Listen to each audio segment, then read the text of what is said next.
बिस्मिल्लाहिर्रहमानिर्रहीम। मुअज़्ज़ज़ असातिज़ा कराम, अस्सलामु अलैकुम। गौर पब्लिशर्स की जानिब से खुश आमदीद। हमारा स्लोगन है redefining the geography of education through digital resources for conceptual learning. मेरा नाम साजिदा नूर है। आज के इस वीडियो लेक्चर में हम गौहर निदाए उर्दू जमात शशम के सबक नंबर 6 इब्तदाई तिब्बी इमदाद को शुरू करने जा रहे हैं। तो आइए चलते हैं हासिलाते तालुम की जानिब। मुअज़्ज़ज़ असातिज़ा कराम, इस सबक को पढ़ने के बाद तलबा इस काबिल हो जाएंगे कि वो मुख्तलिफ समई ज़राए से सुनकर कहानी, नज़्म, वाक़या, तकरीर, ऐलान, गुफ्तगू, ख़बर और हदायत की निशानदही कर सकें। यानी कि मुख्तलिफ समई ज़राए इस्तेमाल करते हुए जब वो कोई कहानी सुने, कोई ख़बर सुने, कोई ऐलान, कोई गुफ्तगू का प्रोग्राम सुने या कोई हदायत दी जा रही हों, तो इन सब में उन्हें फ़र्क करना आता हो कि हम जो सुन रहे हैं, जो पढ़ रहे हैं, वो क्या है। बच्चों को इस काबिल बनाने के लिए हमने मुख्तलिफ समई ज़राए का इस्तेमाल करना है। कमरा जमात में आप मोबाइल इस्तेमाल करते हुए, कंप्यूटर इस्तेमाल करते हुए बच्चों को कोई गुफ्तगू का प्रोग्राम सुनवाएं, उन्हें कोई ख़बर सुनाएं, हदायत सुनाएं और कोई ऐलान जब होता है वो सुनाएं और फिर उन्हें बताएं कि इनमें फ़र्क क्या है। इसके अलावा आप मुख्तलिफ मैगज़ीन में से कटिंग लें, अखबारात लें, उनमें से कटिंग लें और वो बच्चों को पढ़ने के लिए दें। जितना ज़्यादा हम बच्चों को इस सारे प्रोसेस से गुजारेंगे उतना ही वो इस काबिल होंगे कि इन सारी चीज़ों में फ़र्क करना उन्हें आ जाए। तवील इबारत को दुरुस्त तलफ़्फ़ुज़ के साथ पढ़ सकें। बच्चों को दुरुस्त तलफ़्फ़ुज़ के साथ पढ़ना सिखाने के लिए हमारे पास ये किताब तो मौजूद ही है। इस किताब में दिए गए सबक को इस तरह से पढ़ाना है कि हर बच्चे को मौका मिले सबक की बुलंदखानी करने का। जब हर बच्चा पढ़ेगा तो फिर तमाम बच्चे इस काबिल हो जाएंगे कि वो कोई भी तवील इबारत दुरुस्त तलफ़्फ़ुज़ के साथ पढ़ सकें। सबसे पहले हमने ये करना है कि सबक के आगाज़ में जो मुश्किल या ख़ास अल्फाज दिए गए हैं उनको वाइट बोर्ड पर लिखें। उनको सही तलफ़्फ़ुज़ के साथ आप पहले खुद पढ़कर बच्चों को सुनाएं। उसके बाद फिर सबक की बुलंदखानी आप खुद करें। फिर उन बच्चों से सबक की बुलंदखानी करवाएं जिनका तलफ़्फ़ुज़ दुरुस्त होता है, जो रवानी के साथ पढ़ लेते हैं। और फिर वो बच्चे जिनको पढ़ने में थोड़ा मुश्किल का सामना करना पड़ता है, जब वो बार बार उन अल्फाज को सुनेंगे जिनकी अदायगी उनके लिए मुश्किल है, तो फिर वो भी इस काबिल हो जाएंगे कि वो दुरुस्त तलफ़्फ़ुज़ के साथ तवील इबारत को पढ़ सकें। नज़्म व नसर को फ़हम के साथ पढ़कर सवालात के जवाबात दे सकें। नसरी तहारीर में इम्तियाज़ कर सकें। यानी कि बच्चे कोई नज़्म के अशार पढ़ें या कोई नसर का इक़्तिबास पढ़ें तो उसका वो फ़हम भी रखते हों, उसको वो समझ भी सकते हों और वो इस काबिल हो सकें कि अगर उनसे इससे मुतल्लिक़ कोई सवाल पूछा जाए तो वो जवाबात दे सकें।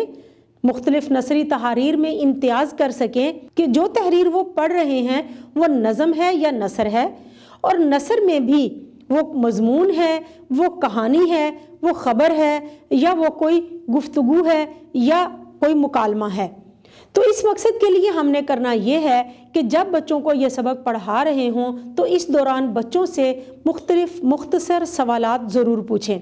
वो सवालात मारूज़ी शक्ल में भी हो सकते हैं और मौज़ूई शक्ल में भी, यानी कि आप उनको सवाल जवाब की सूरत में भी सवालात पूछ सकते हैं, उनसे MCQs या खाली जगह की सूरत में भी सवालात पूछ सकते हैं।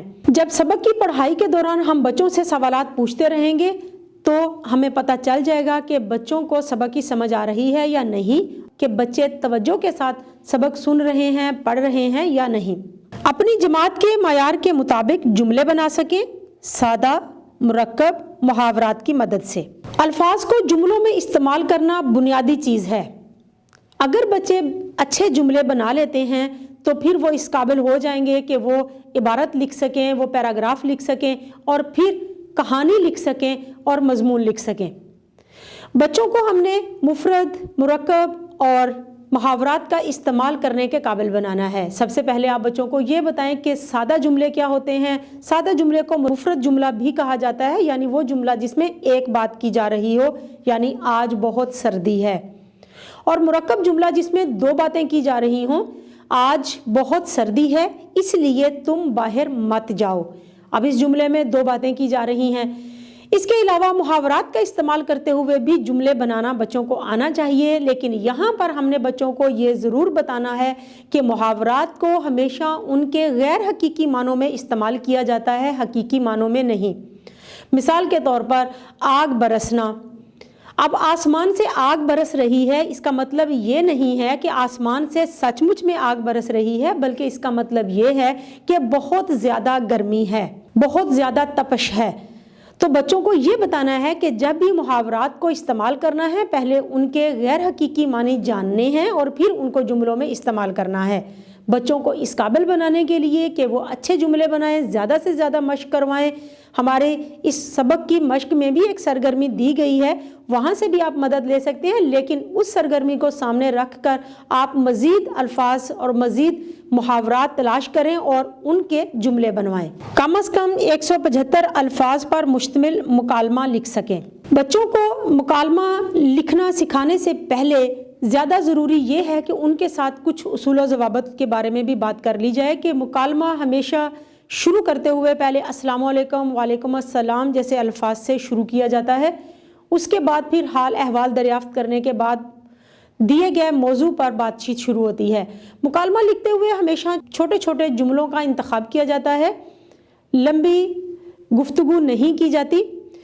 بچوں کو مکالمہ لکھنا سکھانے کے لیے پہلے آپ کمرہ جماعت میں 2 بچوں کے درمیان مکالمہ زبانی کروائیں، اس کے بعد پھر انہیں لکھنے کی مشق کروائیں، کیونکہ جب آپ کسی بھی موضوع پر بچوں کو مکالمہ بولنے کے لیے کہیں گے تو وہ زیادہ اچھے انداز میں مکالمہ لکھنا سیکھ لیں گے۔ مثال کے طور پر آپ بچوں کو ایک موضوع دے سکتے ہیں کہ آج کا موسم کیسا ہے، اس پر مکالمہ کریں، تو 2 بچے جب آج کے موسم کے موضوع پر بات چیت کریں گے تو وہ سمجھ جائیں گے کہ اب ہم نے اس کو لکھنا کس انداز میں ہے۔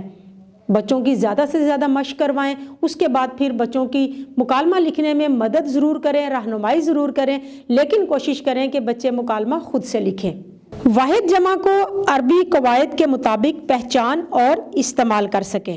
واحد سے جمع بنانا بچے سیکھ لیتے ہیں، لیکن ان کو جملوں میں استعمال کرتے ہوئے وہ غلطی کر جاتے ہیں۔ مثال کے طور پر اگر لفظ واحد ہے تو اس کا فعل بھی واحد ہوگا اور اس کا زمانہ جو ہے اس کو بھی ہم نے واحد میں ہی لے کر جانا ہے، لیکن اگر لفظ جمع ہے تو پورا جملہ جو ہے اس کو ہم جمع کے ساتھ ہی ترتیب دیں گے۔ اس سوال کے لیے ہمارے سبق کی مشق میں بھی ایک سرگرمی دی گئی ہے، لیکن اس سرگرمی کو سامنے رکھ کر آپ بچوں کو مختلف اور واحد اور جمع کی ایک فہرست دیں، ان تمام الفاظ کے واحد سے جمع بنائیں اور پھر ان کو جمع کو وہ جملوں میں استعمال کریں۔ نہ صرف واحد الفاظ کو جملوں میں استعمال کریں بلکہ جمع الفاظ کو بھی جملوں میں استعمال کریں۔ جب دونوں طرح کے الفاظ کو وہ جملوں میں استعمال کریں گے تو پھر واحد اور جمع دونوں کا جملوں میں استعمال کرنا بچے سیکھ لیں گے۔ فعل ماضی کی اقسام کو پہچان اور استعمال کر سکیں۔ سب سے پہلے بچوں کو یہ بتائیں کہ فعل ماضی کی اقسام ہوتی کیا ہیں، کون کون سی اقسام ہیں۔ فعل ماضی کی 6 اقسام ہیں، ان اقسام کی ان کو تعریف بتائیں، ان کی مثالیں دیں اور پھر ان کا جملوں میں استعمال جو ہے اس کی پہچان کروائیں۔ اس مقصد کے لیے ہماری مشق میں بھی سرگرمی دی گئی ہے، اس کو سامنے رکھتے ہوئے آپ مختلف جملوں کی ایک فہرست بنائیں اور پھر بچوں سے کہیں کہ اب ان میں سے فعل ماضی کی جو اقسام ہیں ان کی نشاندہی کریں کہ یہ دیا گیا جملہ کس قسم سے تعلق رکھتا ہے، یعنی کہ یہ جملہ فعل ماضی کی کون سی قسم ہے۔ جتنی زیادہ مشق کروائیں گے اتنا ہی زیادہ ان کا تعلم پختہ ہوگا، اتنا ہی زیادہ ان کو سمجھ آئے گی، ان کو پہچان کرنے میں آسانی ہوگی، کیونکہ گرامر ہمیشہ مشق سے ہی آتی ہے۔ مفرد اور مرکب جملوں کو پہچان کر تبدیل کر سکیں۔ مفرد اور مرکب جملوں کے بارے میں ہم پہلے بھی بات کر چکے ہیں کہ مفرد اور مرکب جملوں میں کیا فرق ہوتا ہے۔ مفرد جملہ وہ جملہ ہوتا ہے جس میں ایک بات کی جا رہی ہو، اور مرکب جملہ وہ جملہ ہوتا ہے جس میں 2 باتیں کی جا رہی ہوں۔ لیکن یہاں پر ہم نے بچوں کو صرف مفرد اور مرکب جملوں میں پہچان نہیں کروانی، بلکہ مفرد جملوں کو مرکب جملوں میں بھی انہیں تبدیل کرنا آتا ہو۔ مثال کے طور پر سیلاب ایک بہت بڑی ناگہانی آفت ہے، یہ ایک سادہ جملہ ہے، یعنی کہ مفرد جملہ ہے۔ اب اس جملے کو ہم نے جب مرکب میں تبدیل کرنا ہے تو کس طرح سے کریں گے، یعنی کہ اس جملے کے ساتھ ہمیں ایک اور جملے کا اضافہ کرنا ہے اس کو مرکب بنانے کے لیے۔ सैलाब एक बड़ी नागहानी आफत है जिसकी वजह से बहुत बड़ी तबाही आती है। यानी कि अब यहाँ पर दो जुमले हैं जिनको जिसकी वजह से लफ्ज़ ने मिलाया है और फिर ये दोनों मुफरद जुमले मिलकर एक मुरक्कब जुमला बना रहे हैं।